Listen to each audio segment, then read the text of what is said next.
Assalamualaikum warahmatullahi wabarakatuh. Halo teman-teman, perkenalkan nama saya Aisyah Nurul Kalbi. Nah, pada kesempatan kali ini, khususnya di video kali ini, saya akan membahas terkait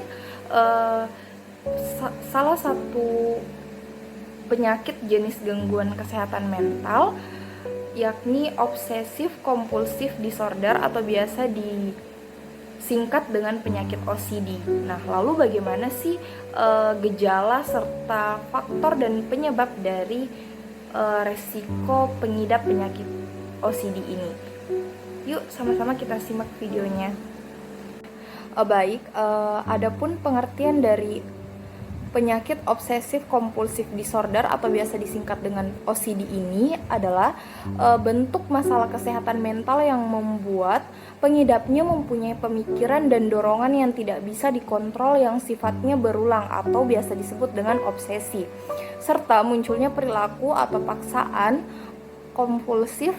Contoh perilaku kompulsif itu misalnya ketika mencuci tangan hingga berulang-ulang kali setelah melakukan kontak langsung terhadap sesuatu yang menurutnya tidak bersih. Nah, pemikiran dan perilaku tersebut tidak mampu dikendalikan oleh pengidap. Meski pengidap bisa jadi tidak memiliki pikiran maupun keinginan untuk melakukan hal tersebut, ia seperti tidak berdaya untuk menghentikannya, yang artinya penyakit OCD ini bisa memberikan pengaruh yang sangat signifikan terhadap berbagai aspek kehidupan seorang pengidapnya. Terkait penyebab dan faktor resiko penyakit OCD. Nah, penyakit ini merupakan salah satu jenis gangguan penyakit kesehatan mental yang umumnya terjadi pada anak-anak, remaja, serta orang dewasa di seluruh dunia. Nah, sebagian besar seseorang yang didiagnosis OCD ini terjadi tepat di usia 19 tahun dan lebih rentang menyerang untuk jenis kelamin oleh anak laki-laki dibandingkan dengan anak perempuan. Sayangnya, apa yang menjadi penyebab OCD masih belum diketahui pasti hingga kini. Nah, meski demikian, ada beberapa faktor yang meningkatkan resiko munculnya gangguan mental ini pada seseorang, yaitu ada 3 faktor. Yang pertama, struktur otak dan fungsinya. Namun, faktor ini masih belum pasti berpengaruh secara signifikan atau tidak. Dan yang kedua adalah keturunan atau genetik. Dan yang ketiga itu adalah lingkungan tempat tinggal.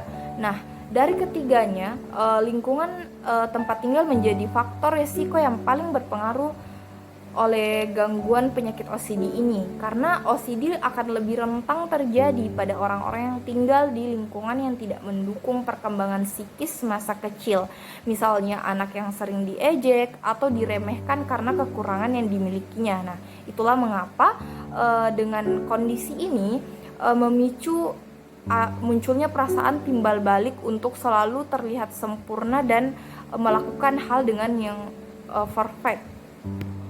Nah, lalu apa sih gejala dari penyakit OCD ini? Nah, seseorang dengan gangguan mental OCD menunjukkan gejala obsesi, kompulsi, atau bisa juga dengan keduanya. Nah, gejala tersebut bisa sangat mempengaruhi aspek kehidupan pengidapnya, misalnya sekolah, pekerjaan, hingga relasi dengan orang lain. Nah, obsesi adalah pikiran yang terjadi berulang kali, dorongan atau gambaran mental yang bisa memicu munculnya rasa cemas.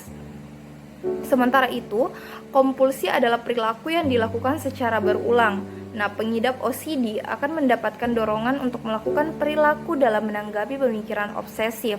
Nah, kompulsi umum termasuk melakukan mencuci tangan berulang kali dan secara berlebihan. Bisa juga melakukan pemesanan atau mengatur suatu hal dengan cara yang khusus dan tepat. Nah, selain itu, pengidap juga dapat memeriksa beberapa hal secara berulang. Nah, misalnya melakukan pemeriksaan berulang kali untuk memastikan apakah pintu sudah dikunci atau kompor sudah dimatikan. Gejala OCD bisa datang dan pergi, mereda seiring berjalannya waktu, atau bahkan menjadi lebih buruk. Nah, pengidap bisa mencegah munculnya gejala dengan menghindari kondisi yang dapat memicu munculnya obsesi. Namun, ada pula yang memilih mengkonsumsi minuman beralkohol atau obat penenang untuk mengurangi gejalanya. Nah, sebagian besar orang dewasa yang memiliki gangguan OCD menyadari bahwa perilaku mereka tidak masuk akal. Namun, tak sedikit pula orang dewasa dan anak yang tidak menyadari hal ini. Biasanya gejala OCD pada anak-anak bisa dikenali dengan mudah oleh orang tua atau keluarga terdekat mereka.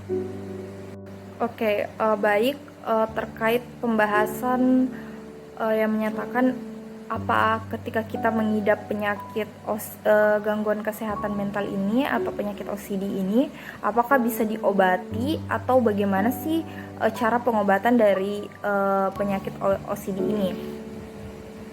Sayangnya, OCD menjadi masalah kesehatan mental yang tidak dapat disembuhkan.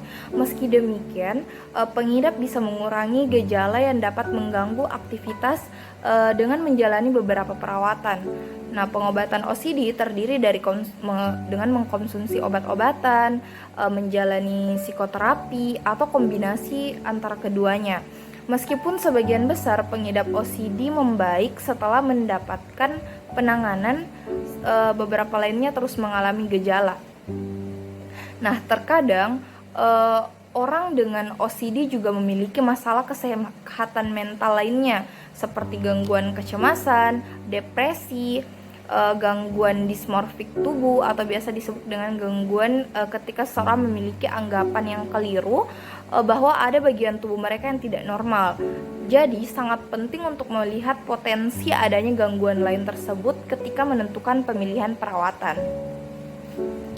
Nah, selain konsumsi obat dan berkonsultasi dengan psikolog ataupun psikiatri serta psikoterapi juga diyakini juga efektif untuk mengatasi OCD pada orang dewasa dan anak-anak.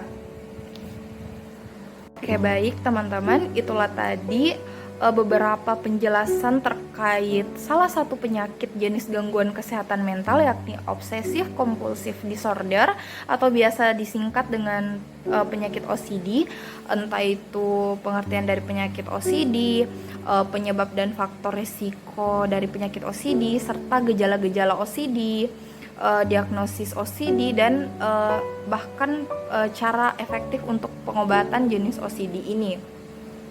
Nah, terkait komplikasi OCD yang tidak mendapatkan penanganan bisa berujung munculnya berbagai komplikasi yang berkaitan dengan masalah mental pengidapnya.